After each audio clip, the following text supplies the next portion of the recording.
বাংলাদেশের সুনামধন্য শিল্পী প্রথমত জাকির দেওয়ান, দ্বিতীয়ত গান করলেন আমার আপা শিউলি আপা, খুব ভালো গান করছে।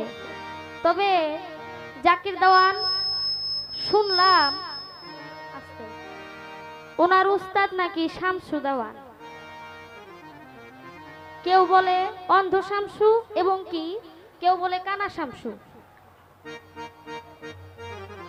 বাংলাদেশের মধ্যে ভালো একজন বিখ্যাত একজন গায়ক আমার দাদা শামসু দেওয়ান সাহেব, তিনি আমাদেরকে ছেড়ে না ফেরার দেশে চলে গেছেন।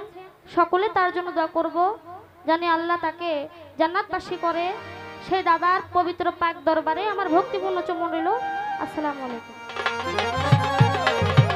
তবে আজকে দরদিরা আজকে অনেক খুশি হইলাম, কারণ এর আগে ওনার উস্তাদের সঙ্গে গান করছি। পরশালী দাদা, তার প্রতি আমার সালাম, এবং কি কানা শামসু দাদা, শামসু দেওয়ান সাহেব, তাদের সঙ্গেও গান করছি। আল্লাহ ভাগ্যে রাখছিল করছি, কিন্তু আজকে আমার ভাগ্য সুপ্রসন্ন যে তার ছাত্রর সাথে গান করতেছি।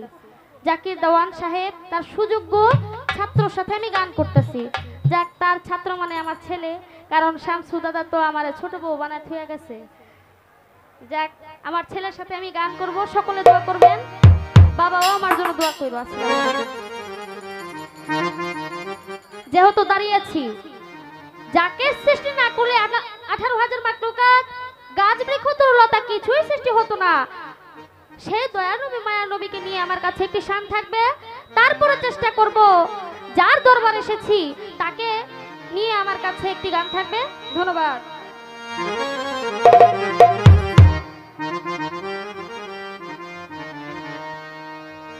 নবী রহমত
Thank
you.